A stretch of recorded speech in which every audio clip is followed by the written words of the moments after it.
বাবা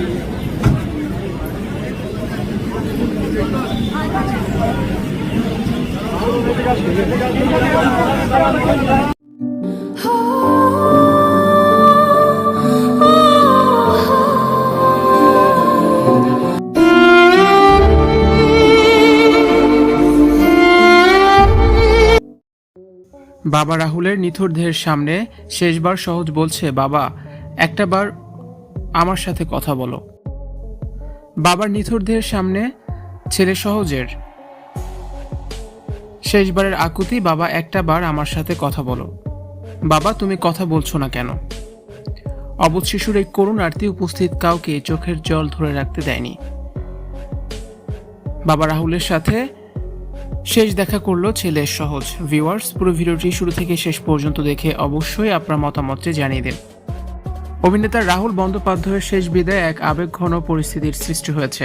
সহজ এবং স্ত্রী প্রিয়াঙ্কা সরকার রাহুলকে শেষ বিদায় জানাতে এসে আবেগে ভেঙে পড়েন। বাবার নিথর দেহের সামনে কান্নায় ভেঙে পড়ে ছেলে সহজ। শেষ বিদায় জানাতে কেওড়াতলা শ্মশানে যায় প্রিয়াঙ্কা সহজ। শোকের ছায়া নেমে এসেছে টলিউডে। অভিনেতা রাহুল অরুণোদয় বন্দ্যোপাধ্যায়ের অকাল প্রয়াণে শোকস্তব্ধ তার পরিবার এবং ভক্ত অনুরাগীরা। তবে সবথেকে হৃদয় বিদারক দৃশ্য দেখা গেল কলকাতার কেওড়াতলা শ্মশান ঘাটে, যেখানে বাবাকে শেষ বিদায় জানাতে এসেছিল তার একমাত্র ছেলে সহজ। বিকেলে শ্মশান ঘাটে বাবার মরদেহর সামনে কান্নায় ভেঙে পড়ে ছোট্ট সহজ। বারবার সে আকুতি করেছিল, বাবা একটাবার আমার সাথে কথা বলো, বাবা দেখো আমি এসেছি। অবুঝ শিশুর এই করুণ আরতি উপস্থিত কাউকে চোখের জল ধরে রাখতে দেয়নি। পাশে থেকে ছেলেকে সামলানোর আপ্রাণ চেষ্টা করছিলেন অভিনেত্রী প্রিয়াঙ্কা সরকার।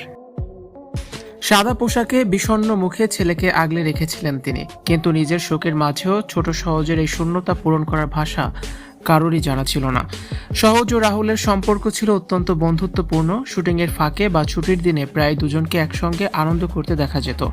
বাবার মৃত্যুর পর ছোট বাচ্চাটার চঞ্চল জীবন যেন এক নিমেষেই থমকে গেল।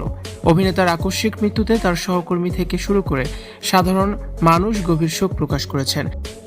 সহজকে সান্ত্বনা দেওয়ার মতো কোনো ভাষা কারো কাছে জানা নেই।